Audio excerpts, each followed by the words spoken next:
Things that just make sense on our boat. A fun day exploring. Since Bella and Natasha are in Tahiti, we figured we'd show them around. We started with the Tahiti Museum of Tahiti and the islands. We had never been there before. By the entrance of the museum, there is the anchor of Captain James Cook. In 1773, two ships Cook commanded, called the Resolution and Adventure, anchored not far from a Tahitian coral reef. Strong sea currents threatened to throw the ships onto the reef, so they hurriedly had to leave the area. The Adventure lost 3 anchors in the process. Then, in 1978, one of the anchors were found, and this is it. It has been treated in an electrolytic reduction bath to remove the rust and corrosion. Doesn't it look awesome? Then we entered the museum and found a really picturesque courtyard between 2 buildings. There were creative statues among the plants, which seemed to have varying ages and materials used. Flowers were lovely there as well.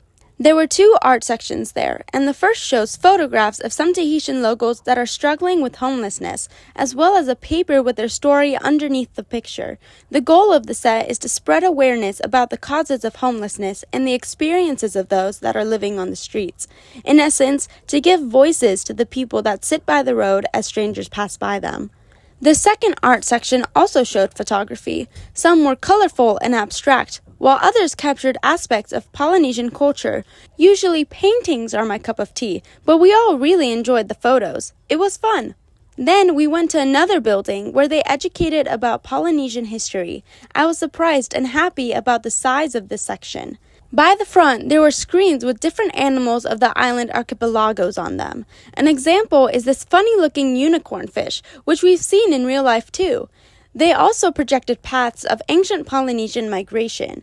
It was really cool to see what types of canoes and boats the ancient Polynesians traveled with. The evidence says that the Lapita people group of the islands of Southeast Asia reached eastern Polynesia around 1000 AD and are the ancestors of the current cultures. Speaking of culture, there were many explanations about ancient Polynesian lifestyle. For example, this is tapa, a cloth made by beating the bark of a banyan tree. It was associated with their goddess Hina, who is said to have discovered the banyan tree on the moon. She made the first tapa as clothing for the gods. Thus, tapa is considered highly sacred and the whiteness of the cloth is especially valued. These are tikis. They are made of wood or stone. Different island groups will have different sculpture styles, but tikis generally represent gods, chiefs, and ancestors. Polynesians would worship them like deities, or have them as symbols of luck in front of homes and especially in public spaces. The statues have been preserved for hundreds of years, which is neat. Ceremonial clothing and headdresses are also important to the islanders. For example, this outfit would be worn by priests in certain islands for religious rituals. I particularly noticed the mother-of-pearl oyster shells on top as a sign of prestige. Also, Polynesian drums were used for music. The museum also talked about European discovery of Polynesia. The Spanish first sighted the Marquesas Islands in the late 1500s. English explorers like Samuel Wallis and Captain James Cook explored the Society Islands, which includes Tahiti, in the late 1700s. Then, in 1844, French Polynesia became a French protectorate and was later annexed as a colony in 1881. All in all, we really enjoyed the Tahiti Museum with its interesting displays. After that, we went to Maarau. There was a tiki at the entrance.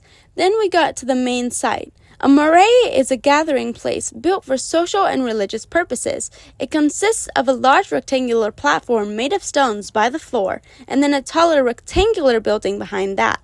The back building seemed to have stairs to climb up on, and it was quite tall compared to us, which was cool. For some extra context, Maarau was built soon before Samuel Wallis arrived in Tahiti in 1767. He is the first recorded European to visit Tahiti. Much later, the marae was restored in 1953. We enjoyed the site as a family. Plus, there was a river along the area that was so pretty and which made a pleasant sound. Now we're at the grottos of Maarau, and I'm so excited to show my sisters. The grottos are basically caves into the cliff. Many plants hang down over them, and water drips down from the leaves like rain. There are 3 grottos there. The first one is Vaipoiri. Around it as well, there are such lovely flowers and some epic trees. And this is Grotto Matava'a. It's smaller, more intimate. So now Grotto Thea is closed, so not today, I guess. That's so sad. I really like that one. Yeah, it was very beautiful. It has a grotto and then more water coming out from outside of the cave, so you get to see the fish more. It's really cool. Then we went to Teupu, the town where the Olympics were held for the sport of surfing in 2024. They had a wave monument for pictures, and of course us girls had to take fun advantage of that.